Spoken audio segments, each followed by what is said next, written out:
한때 치유, 치료라는 뜻의 힐링이라는 단어가 유행한 적이 있지요.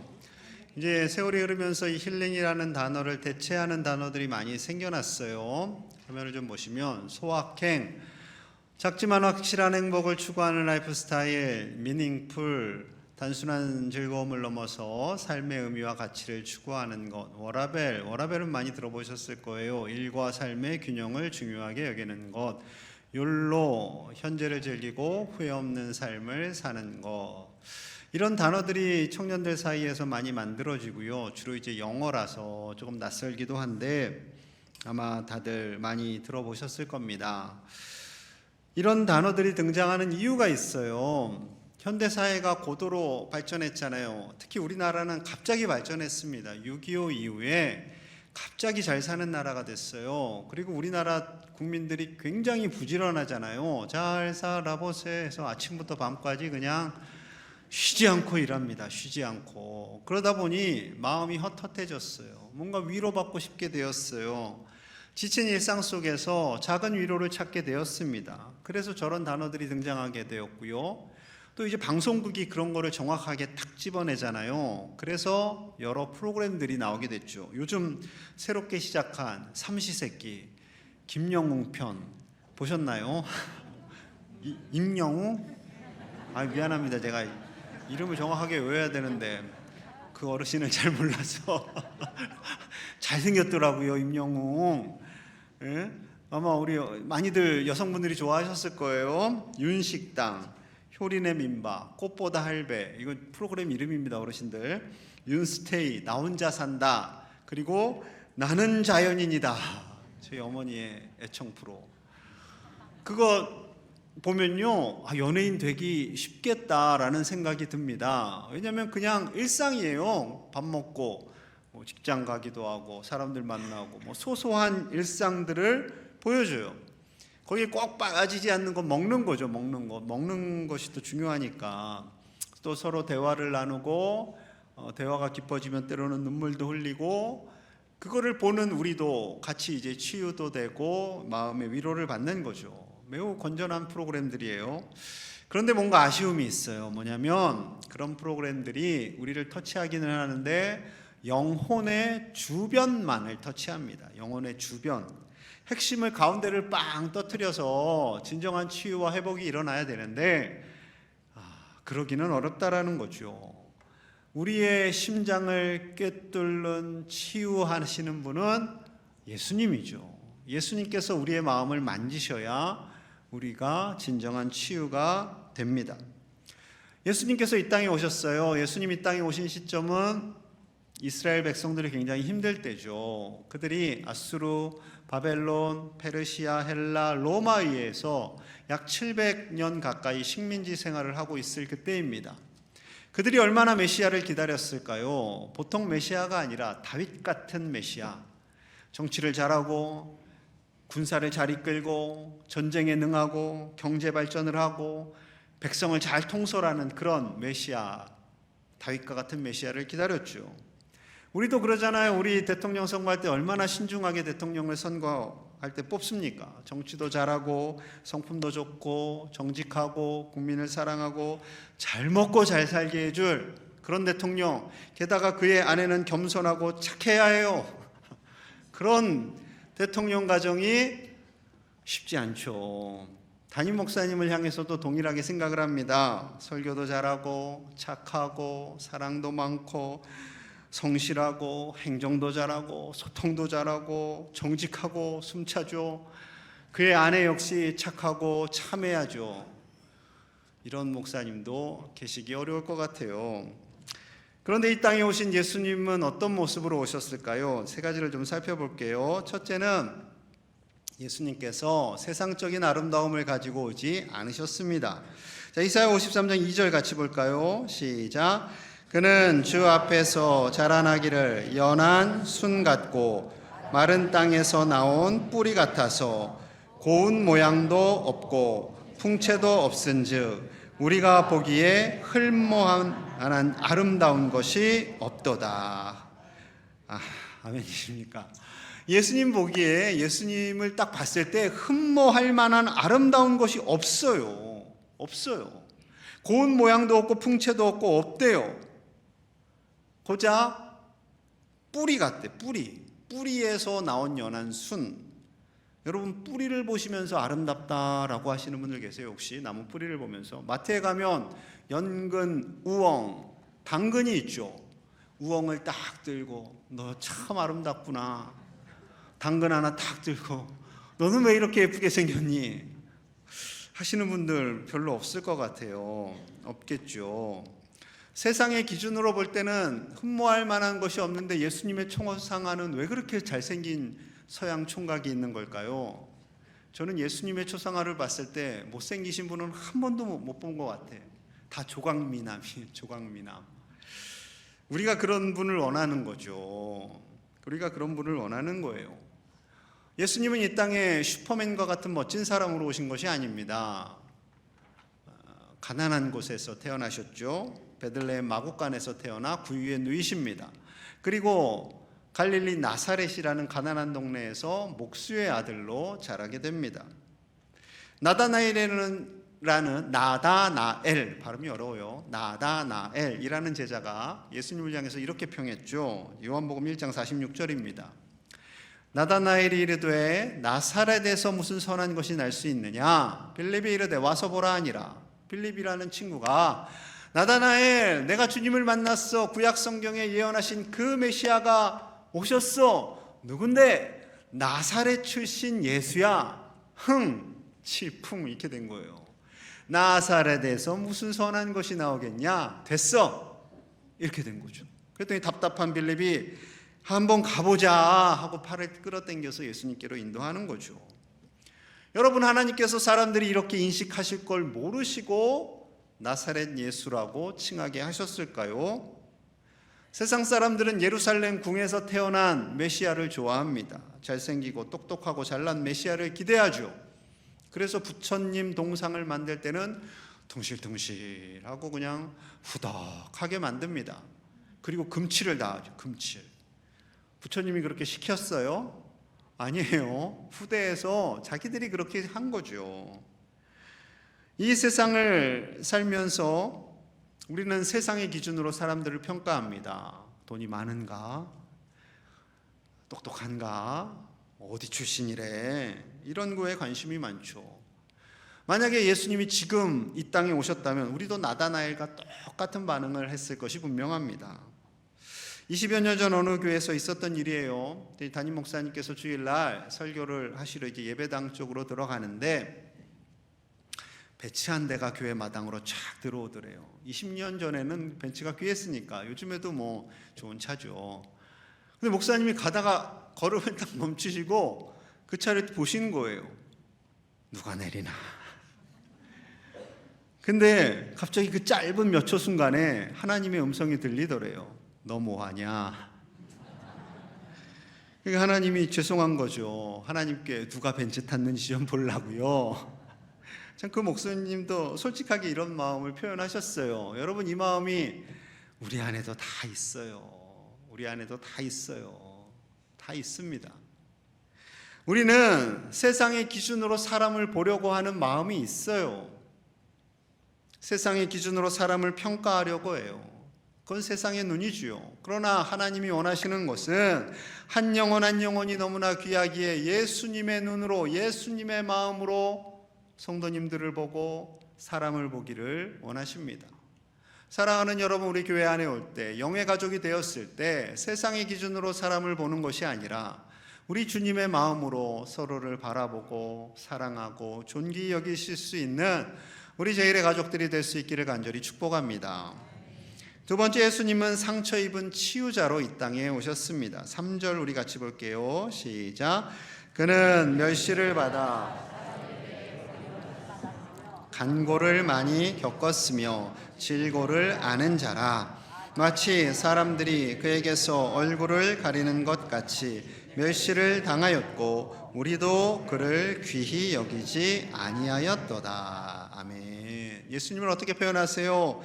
멸시를 받은 사람, 그리고 사람들에게 버림을 받은 사람, 가난과 고생을 많이 겪은 분, 그리고 인간의 질고 육체적인 괴로움을 아시는 분이라고 말씀합니다. 이것이 중요해요. 우리 주님은요, 우리의 아픔, 우리의 눈물, 우리의 상처를 다 아세요. 하나님이시기 때문에도 그렇고 100% 하나님이시기 때문에도 그렇고 100% 인간의 몸으로 오셨기 때문에 그렇습니다. 아유, 예수님이니까 창에 찔리면 좀 우리보다 덜 아프지 않았을까? 아니에요. 똑같이 아프십니다. 똑같이 아프신 그 몸을 입고 오신 것이 바로 상처 입은 치유자의 모습으로 오신 거예요. 예수님께서 우리를 불쌍히 여기십니다. 왜요? 이 땅을 살아가는 것이 힘들다라는 것을 예수님이 아세요. 마치 늪에 빠져서 허우적거리며 살아가는 우리의 모습, 허우적하기는 한데 거기서 일어나지 못하고 계속 늪에서 헤매는 모습이 바로 현대를 살아가는 우리의 모습인 거죠. 주님께서 이렇게 말씀합니다. 7절입니다. 그가 곤욕을 당하여 괴로울 때에도 그의 입을 열지 아니하였으며 마치 도수장으로 끌려가는 어린 양과 털 깎는 자 앞에서 잠잠한 양같이 그의 입을 열지 아니하였도다. 예수님께서 곤욕을 당하고 괴로울 때 말씀을 하지 않았다, 아무 말 하지 않았다라고 2번이나 반복하고 있습니다. 왜요? 왜 예수님께서 말씀을 안 하셨을까요? 굳이 말할 필요가 없는 거예요. 다 아시니까. 그 모든 고난이 우리에게 있음을 아시기 때문에 예수님께서 그 고난당함을 굳이 드러낼 필요도 없고요, 생색낼 필요도 없고요, 우리의 모든 상처를 아시는 치유자로 오셨음을 말씀하고 있는 거죠. 부모님이 자녀들을 위해서 희생하잖아요. 매일매일 고생합니다. 그런데 밤마다 애들 불러놓고 너희들 일로 와봐. 내가 너희를 위해서 매일매일 얼마나 고생하는 줄 알아? 내가 얼마나 무시를 당하고 열심히 일하는지 알아? 하시는 부모님 계세요? 한 분도 없을걸요? 없을 겁니다. 굳이 그거 드러내지 않아도 돼요. 왜요? 자녀들을 사랑하니까. 자녀들을 위해서 희생하는 것이 기쁘기 때문에, 자녀들을 섬기는 것이 기쁘기 때문에 부모님은 자녀들을 위한 상처 입은 치유자로 이 세상을 살아가기 때문에 그것을 굳이 말하지 않아도 되는 거죠. 제가 암에 걸렸다고 하니까 성도님들이 저에게 더 가까이 다가오시는 분들이 생겼어요. 암을 경험하신 분들, 암과 유사한 큰 고통을 경험하신 분들이 다가오셔서 마음을 여시게 되었습니다. 아마도 이제까지는 에휴, 목사님도 내 상처, 내 아픔을 모르실 거예요. 아마 그러셨을 것 같아요. 이제는 조용히 다가오셔서 힘내세요, 목사님. 기도합니다. 긴 말도 안 하세요. 딱 그거. 왜냐하면 그분들이 이미 상처 입은 치유자로 이 세상을 살아가고 있기 때문에 그렇습니다. 여러분 살아가시면서 힘든 고난 겪으셨어요? 육체에 많은 아픔이 있었어요? 관계에 깨어짐이 있었어요? 물질의 어려움이 있었어요? 그러면 상처 입은 치유자로 사시는 겁니다. 그리고 주변의 이웃들이, 우리 믿음의 가족들이 고통받고 아파할 때 다가가셔서 많은 말씀하실 필요가 없어요. 내가 기도할게요, 힘내세요 하시면 돼요. 하시면 됩니다. 이것이 상처 입은 주님의 마음을 닮은 치유자가 되는 것이지요. 바라보기는 우리 교회 안에 이런 주님의 치유자들이 일어날 수 있기를 간절히 소망합니다. 지치고 낙심하고 힘든 이들을 위해 기도하며 그에게 다가가 힘내세요, 기도합니다라고 말할 수 있는 따뜻한 하나님의 사람들, 하나님의 치유자가 가득한 우리 교회 될 수 있기를 간절히 소망합니다.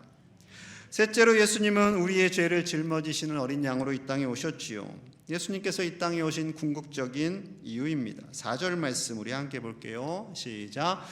그는 실로 우리의 질고를 지고 슬픔을 당하였거늘 우리는 생각하기를 그는 징벌을 받아 하나님께 맞으며 고난을 당한다 하였노라. 예수님께서 당하신 고난, 그 눈물, 그 아픔은 우리를 위한 고난이었지요. 그런데 그 당시에 이스라엘 백성들은 저 예수라는 작자는 하나님을 모독해서, 신성 모독해서 저렇게 징벌을 받는 거야, 십자가형을 당하는 거야 라고 생각했다라는 거죠. 그래서 주님께서 더 구체적으로 말씀하세요. 5절입니다. 그가 찔림은 우리의 허물 때문이요 그가 상함은 우리의 죄악 때문이라.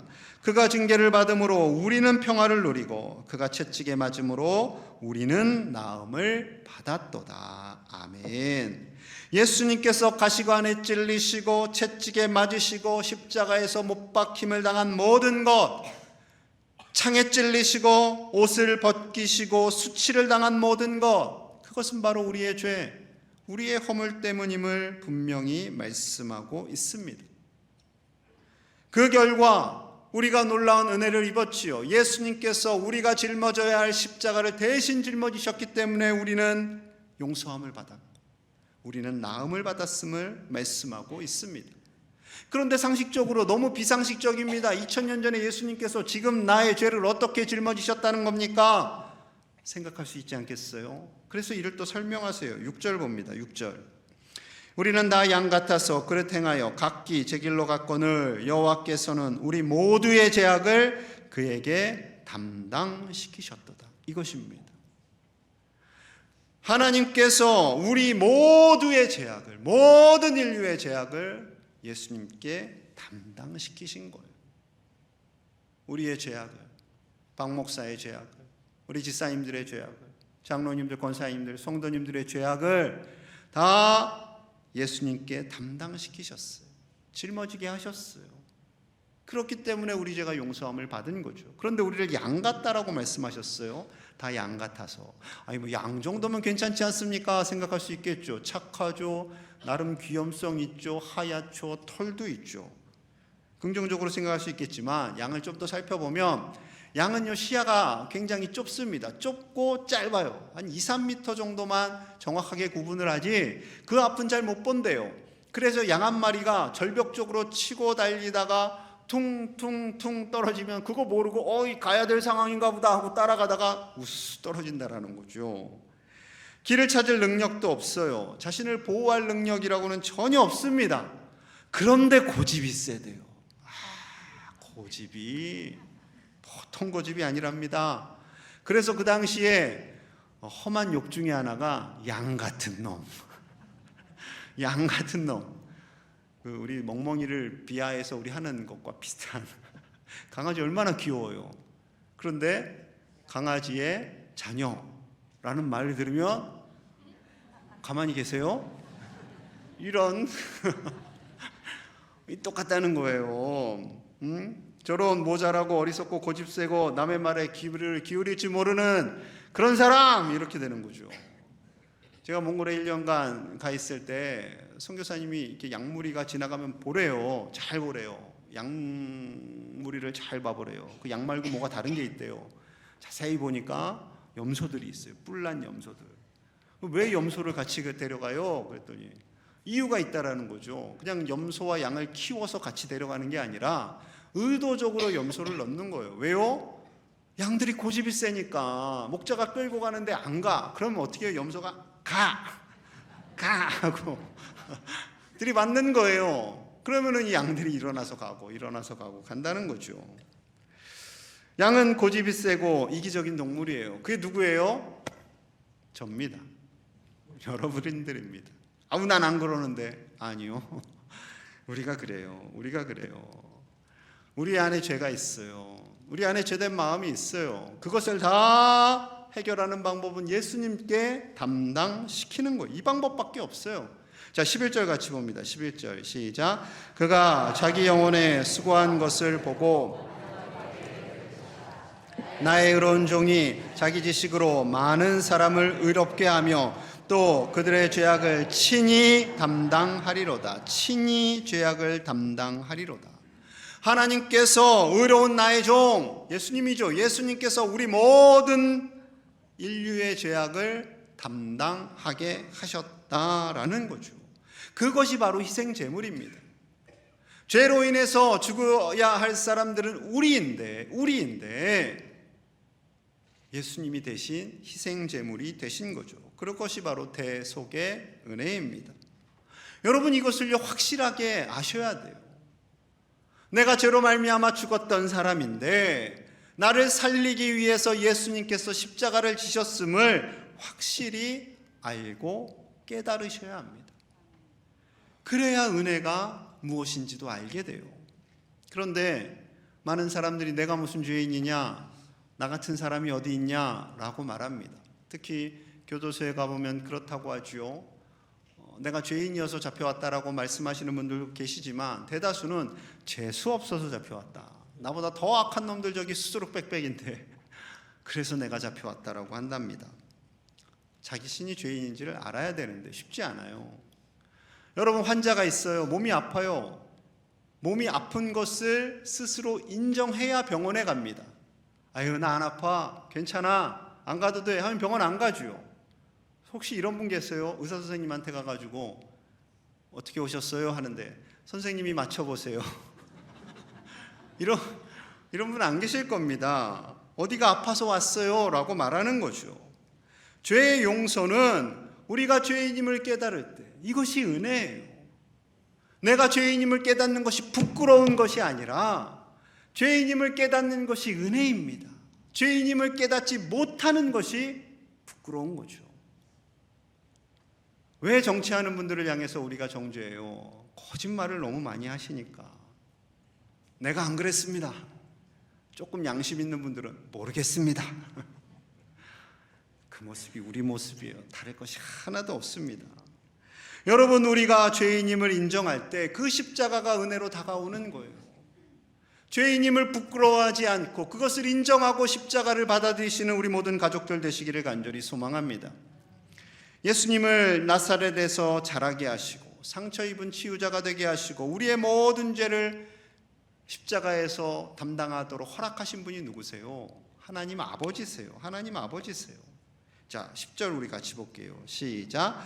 여호와께서 그에게 상함을 받게 하시기를 원하사 질고를 당하게 하셨은즉 그의 영혼을 속건제물로 드리기에 이르면 씨를 보게 되어 그의 날은 길 것이요 또 그의 손으로 여호와께서 기뻐하시는 뜻을 성취하리로다. 아멘. 하나님께서 상함을 받게 하시도록 했다는 거예요. 왜요? 하나님의 기뻐하시는 뜻이 있어요. 그 뜻이 뭐예요?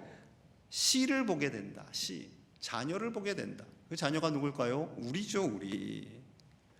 예수님을 그렇게 십자가에 달리도록 하신 것은 예수님을 고난당하게 하고 훈련하고 성장하고 성숙시키기 위함이 아니에요. 우리를 위해서, 우리를 자녀 삼아 주시기 위해서, 그겁니다. 그것이 하나님의 기뻐하시는 뜻이에요. 요한복음 3장 17절에 예수님께서 이를 더 분명히 말씀하시지요. 하나님이 그 아들을 세상에 보내신 것은 세상을 심판하려 하심이 아니요 그로 말미암아 세상이 구원을 받게 하려 하심이라. 하나님의 목적은, 예수님을 이 땅에 보내신 목적은 심판이 아니에요. 구원입니다. 구원.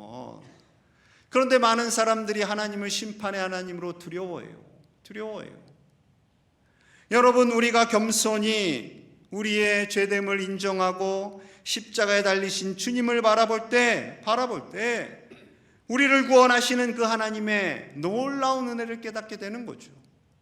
우리를 구원하는 것이 하나님의 가장 큰 목적이에요. 가장 큰 뜻이에요. 가장 큰 즐거움이에요. 그럼 왜 우리를 자녀 삼아 주시고 구원하시는 것을 그렇게 기뻐하실까요? 왜 그것을 하나님의 뜻이라고 말씀하실까요? 그 이유는 요한복음 3장 16절에 있습니다. 하나님이 세상을 이처럼 사랑하사 독생자를 주셨으니 이는 그를 믿는 자마다 멸망하지 않고 영생을 얻게 하려 하심이라. 답은 하나님의 사랑입니다. 하나님께서 이 세상을, 우리를 이처럼이 뭐예요? 십자가의 아들을 내어주심처럼 그것 정도로 우리를 사랑하세요. 그렇게 우리를 사랑하세요. 왜 우리를 사랑하세요? 이유가 없습니다. 우리가 자녀 사랑하는데 이유가 있어요? 없어요. 우리를 자녀 삼아 주시기 위해서 너무나 사랑하니까. 이런 말도 안 되는 사랑이 어디 있나요? 피조물을 살리겠다고 자신의 아들을 십자가에 내어주는 신이 어디 있어요? 없습니다. 그 정도로 우리를 사랑하시는 거예요. 그것을 우리가 깨닫지 못해요. 정말 하나님이 나를 사랑하신다고요? 안 느껴지는데요, 안 믿어지는데요 하시는 분들 계실 거예요. 그래서 또 말씀하세요. 요한일서 4장 8절 하반절에서 10절. 하나님은 사랑이심이라 하나님의 사랑이 우리에게 이렇게 나타난 바 되었으니 하나님이 자기의 독생자를 세상에 보내심은 그로 말미암아 우리를 살리려 하심이라. 10절 같이요. 시작. 사랑은 여기 있으니 우리가 하나님을 사랑한 것이 아니요 하나님이 우리를 사랑하사 속하기 위하여 화목제물로 그 아들을 보내셨음이라. 아멘. 오늘 말씀이 여기에 다 녹아져 있습니다. 하나님은 사랑이십니다. 사랑 그 자체세요. 다른 이유가 없어요. 그 아들을 이 세상에 보내심은, 십자가를 내어주심은 우리를 살리기 위해서, 그 우리를 살리는 사랑을 보여주시기 위해서 아들을 내어주시는 거죠. 여러분, 하나님의 사랑을 알아야 돼요. 하나님의 사랑을 알기 위해서는 우리가 죄인됨을 먼저 알아야 돼요. 죄로 말미암아 죽었던 우리를 발견하게 될 때 우리를 살리기 위해서 오신 예수님이 보이게 됩니다. 그리고 우리를 살리기 위해서 십자가를 지신 예수님이 깨달아지는 거죠. 그러면 얼마나 큰 은혜가 될까요? 여러분, 이 은혜를 알아야 예배드리는 감격이 있다니까요. 이 은혜를 아는 사람들이 모인 곳이 바로 교회고요, 우리가 예배하고 있는 것입니다. 죄송합니다만 이 은혜를 알지 못하면, 하나님의 사랑을 알지 못하면 교회 몇 번 오다가요, 에이 별거 없네 하고 안 나오실 수 있어요. 그런데 이 은혜와 사랑을 알면 제가 아무리 교회를 떠나세요 하고 등을 떠밀어도 안 갑니다 이러시는 거죠. 여러분, 우리에게 가장 중요한 것은요, 이 하나님의 사랑을 아는 거예요. 이 사랑을 경험하는 거예요. 만약에 내가 수십 년 신앙생활했다 할지라도 이 하나님의 은혜와 사랑이 경험되지 않는다면, 깨달아지지 않는다면 정말 기도하셔야 돼요. 이 은혜를 깨닫지 않았음에도 불구하고 10년, 20년, 30년 신앙생활 하셨다면 상드려야죠. 대단하십니다. 대단하십니다. 그러나 우리의 믿음이 더 큰 믿음으로, 더 성숙하고 성장하는 믿음으로 나아가기 위해서는요, 이 은혜를 알아야 돼요. 엄마 아빠를 사랑하는 마음을 갖기 위해서는요, 그 사랑을 알아야 되잖아요. 사랑을 알아야 어머니 아버지가 귀한지를 알죠. 하나님의 사랑, 그 사랑을 알기를 소망합니다. 그 사랑을 알고 깨달아 그 사랑을 흘려보내는 상처 입은 치유자가 다 되시는 우리 제1의 가족들 다 되시기를 주님의 이름으로 간절히 축복합니다. 우리 함께 기도하겠습니다. 살아가고 있는 우리의 삶이 어떤지 하나님이 여러분들을 잘 아십니다. 때로는 힘들고 어렵고 낙심되고 절망될 때 부수적인 것이 아닌 하나님의 사랑을 우리가 깨닫고 누리고 살기를 원하고 계십니다. 사랑하는 아들을 십자가에 내어주신 그 사랑, 죄된 우리를 사랑하시는 그 하나님의 사랑을 경험하며 알고 깨달아 이 세상을 이기는 상처 입은 치유자가 되게 하여 주시옵소서. 당당한 하나님의 사람들이 되게 하여 주시옵소서. 함께 기도하고요, 금요일부터 진행되는 부흥회 가운데 하나님 은혜 주셔서 우리가 믿음으로 살아갈 수 있도록 우리가 함께 간절히 기도합니다. 하나님, 십자가의 사랑을 지식으로 알지 않고 깨달아 알기를 원합니다. 죄로 말미암아 죽었던 우리를 살리는 방법, 그것은 오직 예수님의 십자가밖에 없었기에 우리를 위해 아낌없이 내어주신 그 사랑을 가슴에 새기며 어떠한 어려운 순간 속에서도 하나님을 떠나지 않고 평생도록 하나님만을 사랑하는 상처 입은 치유자로 살아가게 하여 주시옵소서. 3일간 진행되는 부흥회 위에도 하나님께서 크신 은총 내어 주심을 믿사오며 예수님 이름 받들어 간절히 기도하옵나이다. 아멘.